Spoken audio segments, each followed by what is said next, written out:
Welcome to the Learning Curve. Today, Sanjay Srivastava, CEO of Vocarium, is joined by Kemi Jona, Vice Provost for Online Education at the University of Virginia, to explore how higher education is evolving to prepare students for an AI-driven workforce and why closing that gap requires more than universities acting alone. Thank you, Kemi. Thanks for joining me on this podcast. This is the second episode. I'm actually excited about the whole idea about bridging higher ed to education. This is a topic I'm very passionate about, and I know you are. So once again, thank you. Great to be here, Sanjay. So when we get started, it'd be great to get your journey, a little bit about your background to get the audience familiar with where you are, what you're passionate about. Sure. Well, I am currently the Vice Provost for Online Education and Digital Innovation here at the University of Virginia. I've been here for about 2.5 years. Before that, I was in a similar role at Northeastern University in Boston, which and many of our listeners know, is known for its experiential co-op model, bridging college and work. And before that, at Northwestern University, where I was research faculty working on learning technology. So throughout my career, I've really focused on the cutting edge of learning technologies and learning sciences and trying to think about how does technology allow us to improve the quality of learning experiences for all learners and to also increase access to high quality education for learners across the globe and across all stages of their life. I know those are topics you're very passionate about, Sanjay, so it's exciting to be able to dig in with you today. Yeah, one thing which you said, Northeastern, and I always think about Northeastern as kind of the shining star, right? How they sort of transformed this whole university by focusing really, really heavily on the connection to the employer. So is that a somewhat accurate description of Northeastern's transformation? Look, it hasn't really been a transformation. That was really, Northeastern started as really a blue collar commuter school for the families in Boston who couldn't afford to send their kids across the river to the pricey schools in Cambridge. And co-op really began as a way for students to basically work for a while to earn enough money to pay for the next semester. That was the original version of it, right? So it was very much just a way to kind of work your way through school. And many students still do that today in a less formal way. And then over time, it evolved into what's now called the co-op program, where students do 6-month paid placements, usually 2 in their college career. Sometimes they do 3, but that can stretch things out a lot. And that has really become their signature brand. And it does require a huge amount of staff commitment, over 100 staff managing those relationships. And also you have to adjust the academic calendar because students are constantly leaving for co-ops and coming back. And you have to have the dorms be able to let people leave and come back. And there's just a lot of behind the curtain work that goes into actually fitting it all together, even though the idea on its surface seems sort of obvious and great. Yeah, so to make it work, you have to really commit to the whole model, right? You really have to commit, and it's a heavy lift. And so I think that's where a lot of people are like, well, why doesn't everybody do it, right? If it's such a great idea, everybody should do it. And the answer is because it's really hard and complicated, and it takes a deep commitment to organizing around it. And I'm sure we'll talk about this later. It takes a big commitment to manage relationships with employers throughout the process and making sure that you're finding placements that make sense for students. Right. For the audience, how this panel came about, because Kemi and I were on a panel which Vocarium had organized at ASU GSV, and the topic there was agentic AI and what impact it's make for the students as they're entering the workforce. And I don't know if you feel that way, but that feels to me like ages ago. It does. Yeah. Hopefully that was peak hype. Maybe It's not maybe even not. 2 months. It's like 6 weeks, I think. Yeah, it's crazy.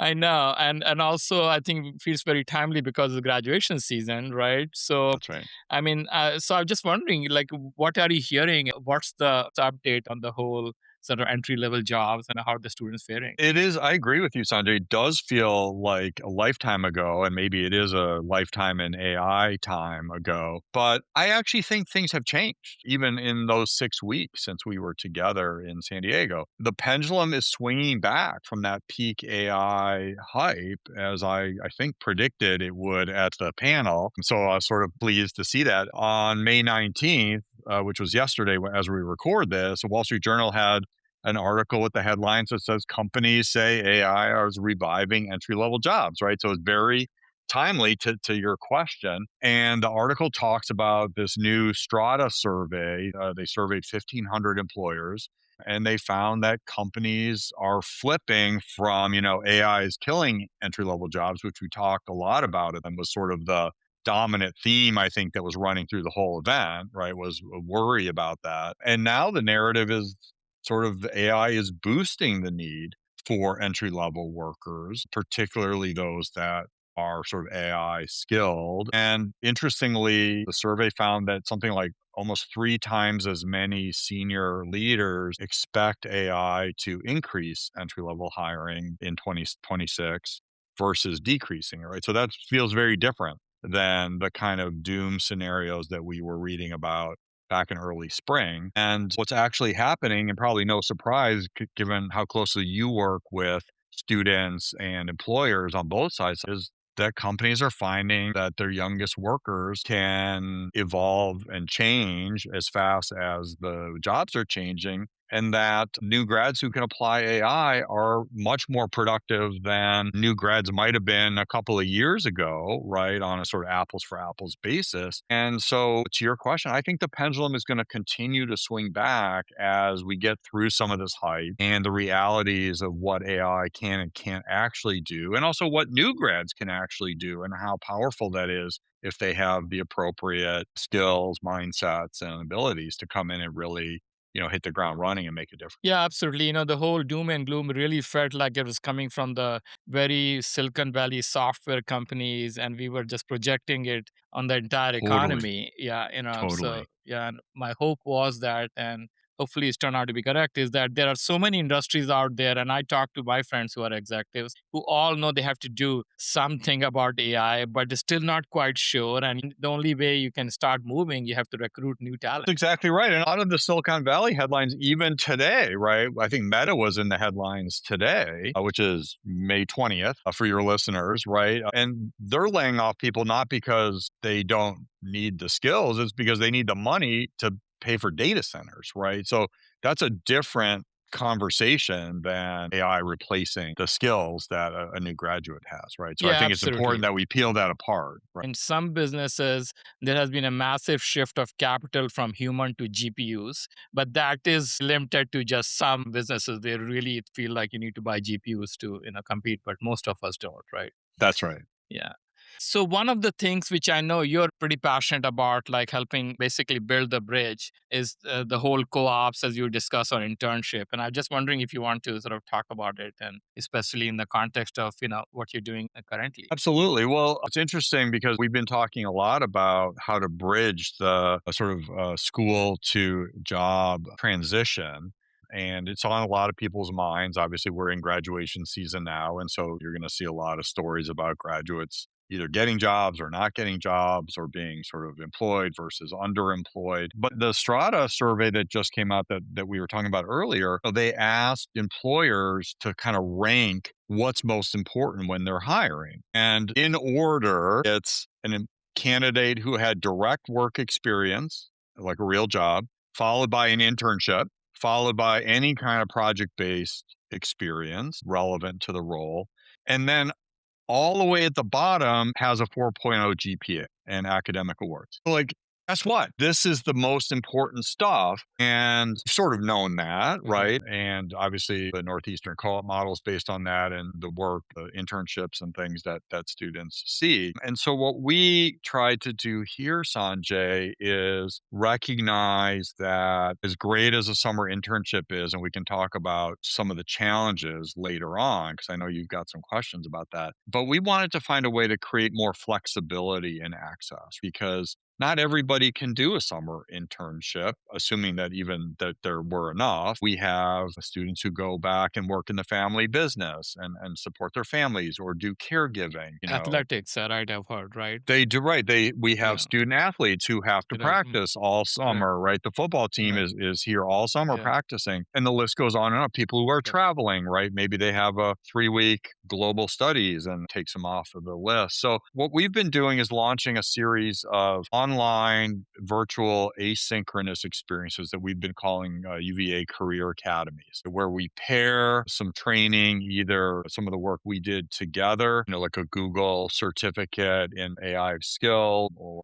UX design or whatever it might be, with a virtual internship hosted on the Ripen platform that we use. And these are typically small, mid-sized companies, right? They're not Fortune 50. And the great thing is that students can do it on their own schedule. Typically, they like to do it over break, right? So surprisingly, they're just too busy during the semester to fit it in. So we've done something like over 250 students over the last year in a variety of formats, usually again over breaks. Students really, they're voting with their feet, and hopefully that gives them an opportunity to explore roles and careers that, is relatively low risk, because that's hard to do in an internship. You got to make a choice and you got to stick with it. So that here they can sample a lot of different kind of industry sectors, different kind of roles. They can do project management, they can do technical, they can do UX, whatever it is, finance, like marketing, social media, and then they get to work in teams. So they're building their teamwork, collaboration skills, leadership skills,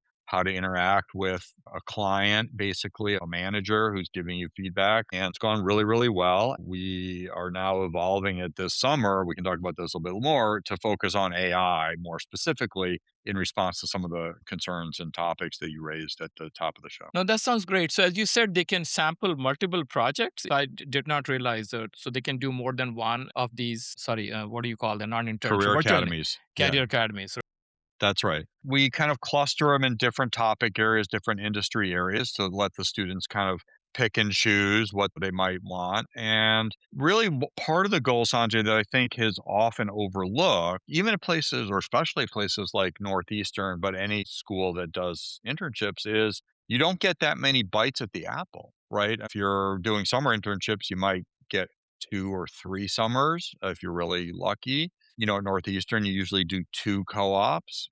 But like, let's say one of those turned out to stink, right? Like it was just terrible. Like, okay, that's a good news, because now you don't want to work in investment banking or whatever, or be a paralegal, but now you've just thrown out half of your chances, really, or a third of your chances to gain that industry experience, right? And so we wanted to really make low risk exploration much more accessible, to let you try stuff out and figure out what you might like, what you don't like, but not have to spend an entire summer committing to doing it until you really felt like that was a choice for you. These smaller, usually they're like 20 to 30 to 40-hour experiences, give you real hands-on experience and give you a chance to say, like, yeah, this is kind of interesting. I like this, or I like this industry vertical and not that industry vertical. I like to work with a nonprofit or public sector or private. And that is something that I think we have not done a good job as a sector overall in higher ed,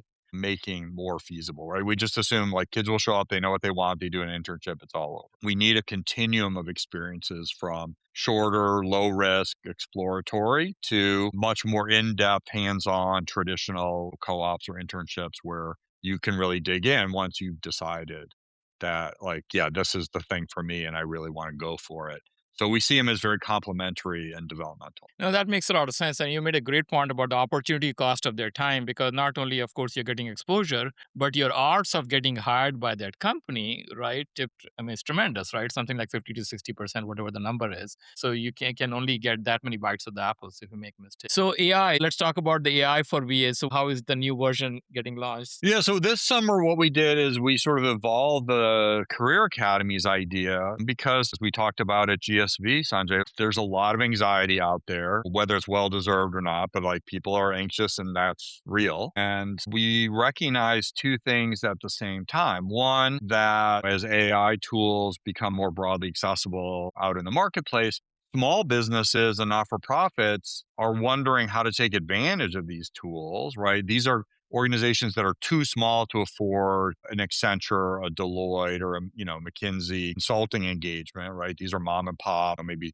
5-person companies or whatever. And so I think they're really struggling to kind of figure out, like, how do we take advantage of this? And maybe, the efficiencies could really be the most helpful for a small business, right? Because they're always scraping by. There's never enough people to do the work, and there's always some compromise you have to make along the way. And at the same time, as we've been talking about, Sanjay, Students are increasingly being asked to come out into the workforce and demonstrate AI competencies that Carrium does a great job of helping to train and to document. And so they want to be able to put that on their resume and they want to be able to be competitive. But schools tend to be slower at integrating these into curriculum, right? Some go fast, but even then it's almost impossible for anybody to keep up these days. And so we thought, why not pair our students with small businesses and not for profits in Virginia and solve both of those challenges at the same time? Let the students build applied AI skills and real projects, like real messy,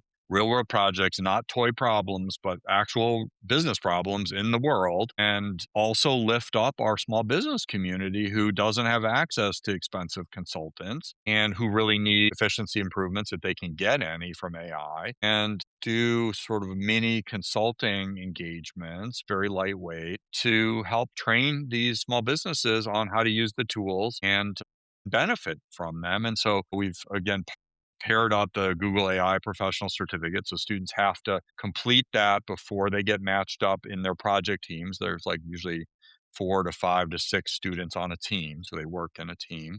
Sometimes one of them acts as the project manager and the other ones do the work. And then we have 26 so far employers across Virginia signed up, 5 not for profits, and a total of 133 students across 9 of our 12 schools have signed up, including, as we were talking about, 19 student athletes. So obviously, this is a great opportunity for them to, during practice, during the summer, build these AI relevant skills. And so we're really excited about that pairing because, again, as a public university, we are supported by the taxpayers of Virginia, and we feel like this is a great way to give back while we're helping our students gain the skills that they want to put on their resume and they know that they're going to need. And so if people want to learn more, they can go to our website at AI, the number 4 and VA.org, AI4VA.org, and check out all the latest information. Yeah, I'll make sure we'll add it in the comments when we release this. So one thing which I was noticing when I saw the information about that the Chamber of Commerce was sort of engaged and involved. So that's pretty exciting. Absolutely. We're really grateful. We have a couple of partners aside from Grow with Google. Mm-hmm.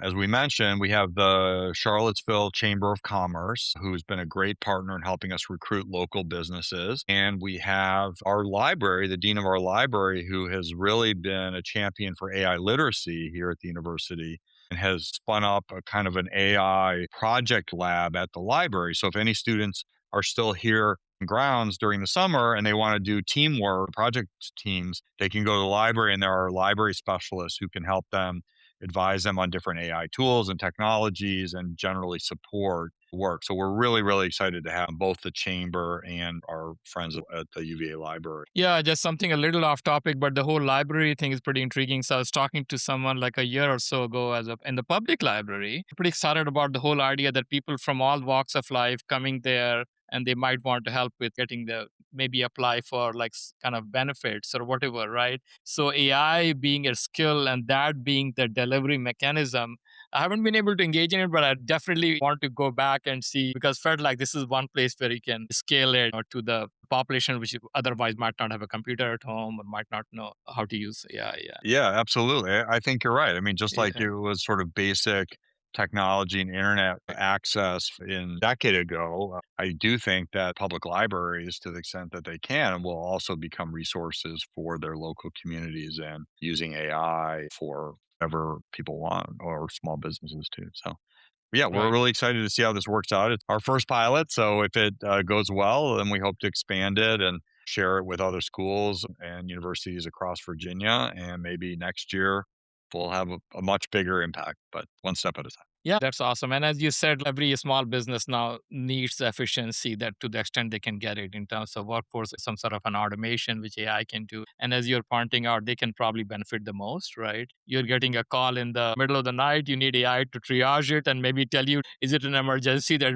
should wake you up because the customer somewhere the pipe has burst. But there's so much to be done. AI, this seems like a great initiative just on that, right? Helping the local small business and connecting them with students. It's awesome. And I don't know Yeah. how else would you do it, right? It doesn't feel like just like the public library. How else would you provide access? So that's Well, and awesome. that's the thing. And I mean, and also like the thing that I'm excited about too, Sanjay, is what employers are looking for are graduates, obviously who have AI skills, but more importantly, are able to tackle messy problems in the world, right? Not kind of back of the chapter problem set, because those are very convergent answers. There's one right answer. You get it or you don't. But that's not how the world works, right? And whether you're doing software development or anything, where you're going to really add value is by taking a kind of a messy, ill-defined problem and figuring out how to scope it down to something you can actually do. Some of the most powerful moments we've heard from our students in the career academies last year is when a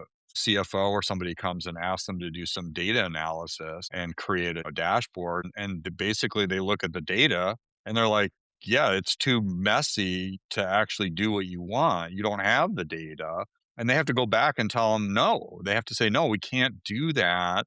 But what we could do is this instead, where you would get reliable insights. And that's a very sophisticated skill to be able to tell your client no for a good reason Mm, and not put a sort of garbage in, garbage out solution in front of them, especially in the age of AI, right? mm. That's the key thing. You have to know whether the data you're putting in is going to be reliable and clean enough to base a business decision off of, right? So that was a very sophisticated moment for our students who had a real eye opener around like they were scared. They're like, I Yeah. don't know if we can do this, Mhm. but if we don't, we're going to be in troubles later because it won't work out, right? So they had the analytical capabilities to know, but the interpersonal business savvy was a real learning experience. And I think they walked away from that project with something that will really serve them well in the future. Yeah, and as you're saying, is like the whole judgment layer has become so much more important. Right? Execution layer, sure, it's interesting, but the judgment. So the more we can have is to expose students to the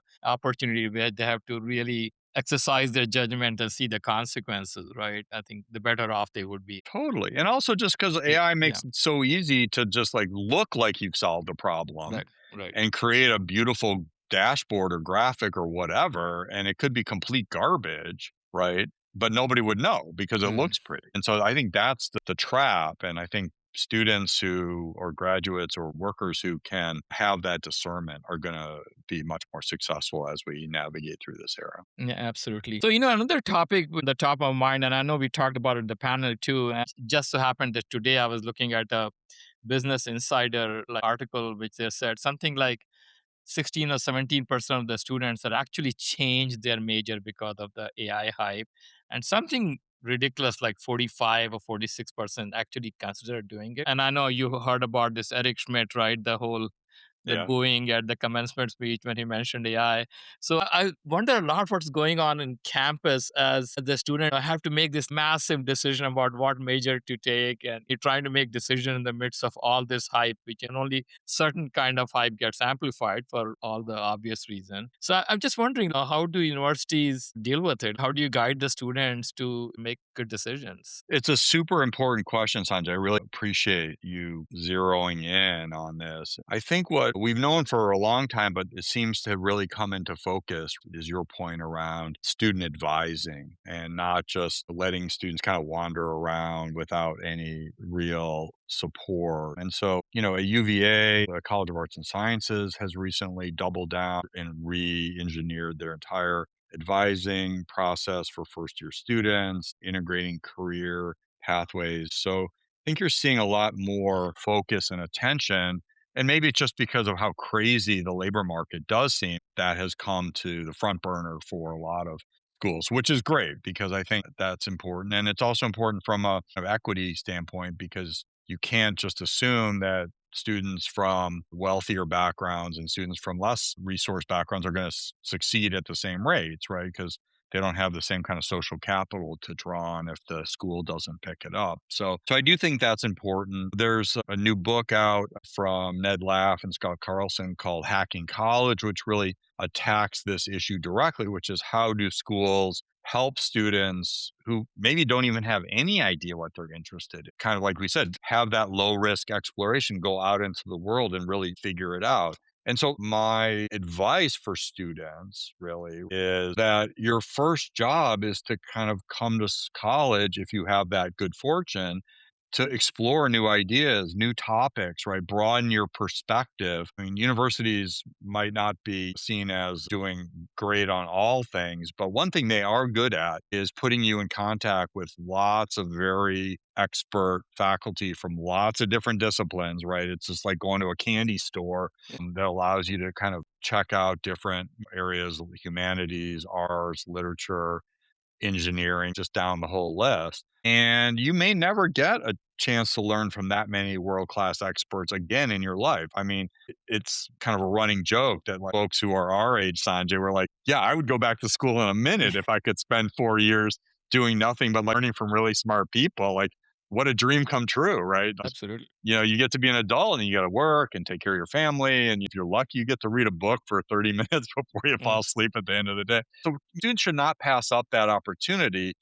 And the reason I think in this age of AI, Sanjay, that's even more important than ever is that you have to figure out what you're really interested in. Mhm. One way or the other, however that happens. Maybe you have the good fortune. I was lucky. I was into computers and I majored in computer science and I didn't change my mind. That was lucky, right? I know that that is not the norm, but you don't want to just come in assuming that you want to be an investment banker only to find out that you're stuck in a job that you absolutely hate when you graduate. That's not a win. Right. And the reason I say that it's even more true for the age of AI is that you're going to have the passion and persistence to keep learning all the time. I think that has become super clear. Nobody knows where AI is going, but one thing that's super clear is that being average is over. Those sort of average rote roles are be the ones that are probably most at risk. So you have to really have the passion to keep learning and developing yourself even after you leave school, right? Especially after you leave school. And if you're doing something at a job that you can't stand, where's that motivation going to come from? You've got to be passionate to keep yourself sharp and keep learning in the age of AI. So yeah, of course, you're going to want to pick up, if you want to go to finance, you better learn some economics and finance skills. That's important, but you've got to really find a way to find something that you are committed to being persistent and resilient and continuing to be really exceptional at if you can. You have to be exceptional at everything, but you just have to be exceptional at a few things where you can really stand out from average and also just build the mindset of got to keep learning. I got to keep sharpening whatever skills that make me really differentiated in the workplace. And the kinds of things that employers are looking for, we talked about before, right? Having real experiences, communication, teamwork, strategic thinking, and those never change, right? It's like year after year, you do every survey, they're always the same list. And so being able to come out with real experience where you've got the teamwork skills and leadership, project management, all the important human skills, I think those are the kinds of things that are really going to set you up for success, no matter where AI takes it. Yeah, absolutely. And also that passion probably helps you kind of withstand the hype, right? And so you don't panic because passion maybe will counterbalance some of the worry that gets thrown at. Well, you've got the curiosity, and that's one thing I don't think AI has yet is curiosity, right? And so the ability to see new opportunities and then maybe use AI or not, whatever field you're in, right? That's really important. So I think it's like that old saying, education is the lighting of a fire, not the filling of a pail. That's more true than ever. We've got to stop thinking about education as just like dumping a bunch of facts in our students' heads, like filling their heads like a pail. And we've got to really think about how do we light that spark of that curiosity and drive to keep learning. Absolutely. So it's been fascinating conversations. Just want to close on one final thought that you had mentioned in one of our conversations that you are looking forward to maybe a new grand bargain between the employers and the universities. And I'm just wondering if you want to comment on that as a closing thought. Yeah, I appreciate that, Sanjay. Look, we've been talking about how important that relevant work experiences for graduates and internships, Strata surveys, the most important thing that employers are looking for, right? We know that on one side because they're telling us 1,500 employers just told us that. Yet the number of internships is down 17.5% year over year from last year. And there's something like between 100 to 300 applications per internship. Like the upper end is more tech, right? And so, the gap between the number of students who wanted an internship and who actually got one was something like 4.6 million last year. Wow. Right. So it's not like the students aren't trying to do the right thing. They know how important it is. They're listening to the surveys and employers. That's this gap, right, between what employers are saying they value the most and the fact that there's fewer and fewer of these internship opportunities. You could argue, well, the students don't know, they don't want them. But no, the data shows that they do want them. They just can't find them. And also in terms of just the hiring, right, like during GSV, we're talking about new grad hiring is down, unemployment for young workers is worse. So there's a big disconnect between what employers say they value and this commitment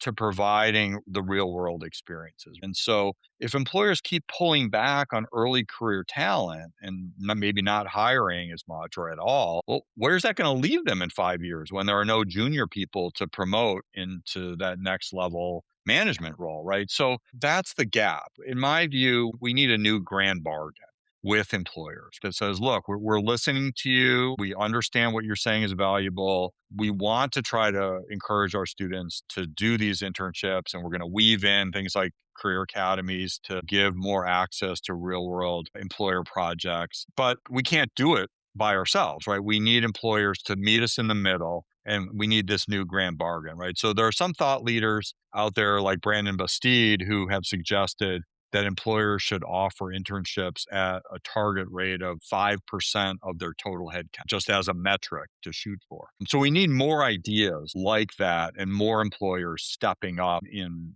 both summer internships, but also virtual internships and other kinds of opportunities and hiring. That's the grand bargain. If we pull back on the investment in student internships and work-based learning and new hiring, it's not going to help fill the talent pipeline of tomorrow. And it's not going to help universities who already are being thrown under the bus for not providing enough apparent value in preparing for the workforce. It's a win-win if we do this together. And that's why I've been calling it like a new grand bargain. If we do it together, we'll be a lot stronger than if we just point our fingers at each other and blame the other side for whatever problems they look like. I'm optimistic about that. Some people are waking up to this idea that we do have to invest, and it's not a waste of money to hire a new grad because they actually can be super productive now. I hope, folks listen to Brandon and other people with these kind of compelling ideas and that we'll see some national movement towards this kind of new grand bargain. And maybe public policy should be up on the table too, right? As a part of the grand bargain. It would be great if we saw more public funded internships or ways to support maybe small businesses who don't have as much money to support a summer intern, right? There's lots of ways that I think we can make it accessible. We just have to kind of really come together, either on a state by state basis, if that's what it takes to compete for talent, or at the federal level with some policies around apprenticeships and other kinds of work-based. Yeah, that makes a lot of sense. Thank you, Kemi. Really enjoyed it. It's great. Got to talk to you twice over the last 2 months on this topic. This is amazing. Thanks, Sanjay. It's really been a privilege to be here, and I appreciate your thought leadership and hosting these kinds of conversations and bringing these topics to your listeners. Thank you.